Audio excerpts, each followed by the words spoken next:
그 다음에 제 밑으로 내려오면 제 코 부상인데요. 제가 코는 한 6번에서 7번 정도 부러진 것 같아요. 아빠 코에 대해 어떻게 생각해? 솔직히 얘기해봐. 항상 볼 때마다 도라르방 보는 거. 도라르방? 코가 되게 사람들이 제주도 가면 코 한 번씩 문질러 보잖아요. 아들 낳는다고. 아들 낳는다고? 그래? 너 이번에 제주도 너 몰랐어. 그래가지고 아이씨. 그 코를 보는 거 같고 되게 아빠 코? 수술이 가능하거든요. 그럼 일단 또 아빠처럼 계속 운동하실 거 아니시면 일단 수술을 빨리 하시는 걸 추천드려요. 네. 진짜로 호진이 얘기대로 이 수술을 사실 또 하고 MMA에서 선수 생활을 하시는 분들도 또 사실 계세요. 네. 그러니까 사실은 또 수술을 하신 후에도 또 가능하다고 하니 저는 솔직히 근데 잘은 모르겠습니다. 근데 실제로 수술하고 선수하는 사람들 확실히 있습니다. 그 속사정은 저는 모르겠는데 여하튼 하는 분들이 계시고요. 저는 진짜 한 6번, 7번 부러진 것 같은데 제 코를 부러뜨린 분들 중에는 유명 선수들이 꽤 계세요. 양혜준 선수도 계시고 또 김판수 선수도 계시고 당연히 김웅 관장님한테도 부러진 적도 있고 좀 여러 번 이렇게 부러졌었는데요. 이게 코는 무너지면 사람 자체가 되게 못생겨지거든요. 이 얼굴에 또 중심에 있기 때문에. 호진이가 집에서 항상 저를 이제 못생겼다고 놀리곤 하는데 그 가장 큰 이유이지 않을까 생각을 하는데요. 또 숨 쉬는데도 좀 굉장히 불편하고, 저 같은 경우는 처음에 그 킥복싱 시합에서 데뷔전을 치렀을 때 팔꿈치에 맞아서 부러졌는데 이 방향으로 맞았거든요. 그러다 보니까 코가 이쪽으로 눌렸는데 되게 무슨 징크스처럼 그 이후에 부러진 것들도 다 이쪽 방향으로 해서 부러졌거든요. 그래서 저는 이쪽 그 콧구멍이 완전히 막혀 있습니다. 그러다 보니까 항상 또 불편한 건 아니지만 환절기나 술을 마셨을 때나 이럴 때가 사실 호흡이 굉장히 불편해요.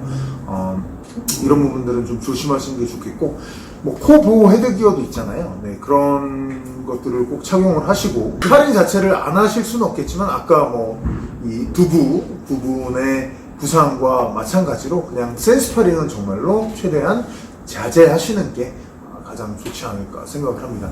그리고 또 밑으로 내려오면 제 목인데요. 제 목 같은 경우는 되게 심각한, 저는 지금도 아마 상태일 수도 있는데 그 서울에 있는 그 현대 아산병원에서 저는 그 교수님 특징까지 받았는데 수술을 하라고 하셨었거든요. 그 정도로 되게 심한 상태였는데도 불구하고 저는 또 저희 김영수 코치나 많은 사람들의 또 도움을 받아서 재활 치료를 하고 하면서 지금까지 또 선수 생활도 하고 있는데, 여하튼 목이 굉장히 제가 안 좋은 상태입니다. 이 목 부상은 굉장히 많은 그 격투기 수련자들이 겪고 있는 문제인데요. 저 같은 경우는 예전에 되지도 않는 그 태클을 연습을 하다가 아웃사이드 싱글렉 있잖아요. 그걸 하다가 뻣뻣하고 태클을 못하니까 상대를 당겨 넘어뜨려야 되는데 제 머리를 계속 땅에다 이렇게 박은 거예요. 그러면서 사실은 그때 전류가 몸에 찌릿찌릿 막 몇 번씩 온 적이 있었거든요. 근데 그게 나중에 제가 세월이 좀 어느 정도 몇 년 지나고 영국에서 MMA 데뷔전을 했을 때 상대하고 퍼스트 컨택을 딱 하는 순간 목을 맞은 것도 아니었고 뭐였지? 킥을 맞아서 잡으려고 했나 제가? 그 순간 똑같이 전류가 딱 오면서 마비가 돼서 내가 쓰러지는 게 아닌가, 되게 짧은 순간 0.1초 정도였지만 몸이 딱 이렇게 못 움직이는 순간이 왔었거든요. 근데 그게 나중에 그 목 병원에 가니까 되게 위험한 순간이었다고 하더라고요. 그런 게 계속 반복되다가 어느 순간 잘못하면 진짜 마비가 와서 쓰러질 수도 있다는 얘기를 제가 들었거든요. 목 같은 경우는 허리보다 더 재활이 굉장히 힘들다고 하더라고요. 보시면 목 주변에도 근육이 허리만큼 또 있기가 힘드니까요. 그래서 좀 조심을 많이 하셔야 되는데, 무리한 태클이라든지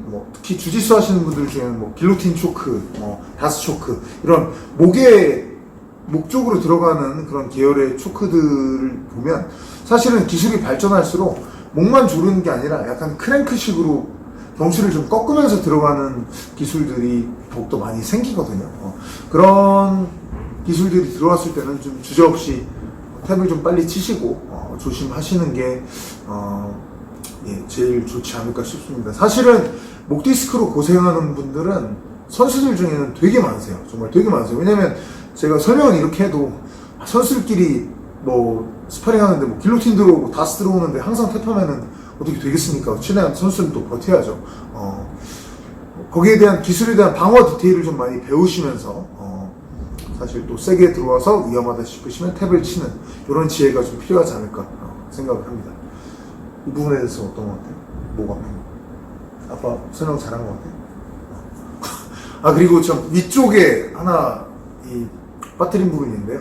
귀가 이제 좀 문제가 될 수가 있는데, 저 같은 경우는 이쪽 귀는 그래도 괜찮은데, 이쪽 귀가 이제 지금 보시면 만두귀가 되어 있는데요. 만두귀 같은 경우는 저는 제 제자분들에게 절대 만두귀가 올 것 같으면 운동을 스탑하라고 말씀드립니다. 이게 아무리 운동이 많이 그래도 보급되고 했다 해도 안 좋게 보시는 시선들이 분명히 있거든요. 저도 버스에서 어떤 그 할머님하고 손자였나 손녀였나 하여튼 그 손주분하고 계셨는데 그 손주분이 할머니한테 저 아저씨 귀가 이상해. 그러니까 할머니가 아픈 사람이야 라고 얘기하는 걸 제가 들은 적이 있거든요. 제가 기분이 전혀 나쁘지 않았어요. 근데 이게 인식이 당연히 좀 딱 운동해서 이런 거다라고 좋게 봐주시는 분들이 계신가 하면 또 안 좋게 보시는 분들도 계실 수 있는 거기 때문에 제 제자들에게는 절대 만두기가 될 거면 바로 이비인후과에 가서, 이비인후과 바로 귀 좀 아프시면 그래플링 계열 하시는 분들은 바로 피 빼주고 안에 약 넣어주시거든요. 미리미리 좀 예방을 하시면 좋을 것 같아요. 저는 이쪽 귀 같은 경우는 원래는 귀가 나중에는 이렇게 되면 이렇게 접히고 이렇게 하면 이렇게 접히고는 약간 극혐 진짜 그런 정도까지 갔었는데, 그때 그 후에 지내다가 피가 좀 차더라고요. 그래서 저는 이미 방법이 없는 망가져 있는 상태였기 때문에 피가 찬 김에 얼른 더 채워서 좀 굳힌 겁니다. 저는 오히려 저같이 되지는 마시고 최대한 좀 피가 차고 귀가 아프다 싶으면 무조건 이비인후과에 가시면 만두기는 금방금방 해결됩니다. 이어가드를 끼고 하실 수도 있는데, 이어가드를 끼시면 상대방 귀가 되게 아픕니다. 그러니까 이제 서로 끼시고 하시던지 하는 그런 부분은 좀 조율을 보시면 좋을 것 같고요. 귀는 어떤 것 같아요? 일단 그러니까 빨리 피를 빼야 돼요. 그 생각밖에 없는 것 같아요. 아니면 지금 방금 보셨다시피 이 귀로 평생을 사셔야 돼요. 야, 지금 등 쪽에 경련 왔어. 야, 너 뭐야? 이 아빠 귀가 왜? 어때서? 실제로 예를 들자면 가족들에게 평생 놀림을 받고 아까 이런 아빠가 들었던 예처럼 선입견이나 그런 것 때문에 좀 안 좋게 보일 수 있어요. 선수들이야 사실은 갖고 가야 되는 부분인 거잖아요. 근데 아니 그냥 취미로 주짓수 하러, 레슬링 하러, 복싱 하러 오셨는데 취미로 오셨다가 한 3개월 하다가 끊으셨는데 귀만 만두가 됐어요. 그랬다가 회사에서 안 좋은 얘기를 듣고, 혹시나 안 좋은 얘기를 듣고 하시면 진짜 그거 너무 억울하잖아요. 그러니까 그런 부분들 좀 피하시는 게 좋을 것 같고요. 푸드도 소리가 나면서 그냥 펴지더라고요. 그럼 며칠 누워 있어야 돼요. 별거 아닌 것 같지만 스트레칭 해주시고 한 번씩 움직여 주시는 게 제일 좋다고 합니다.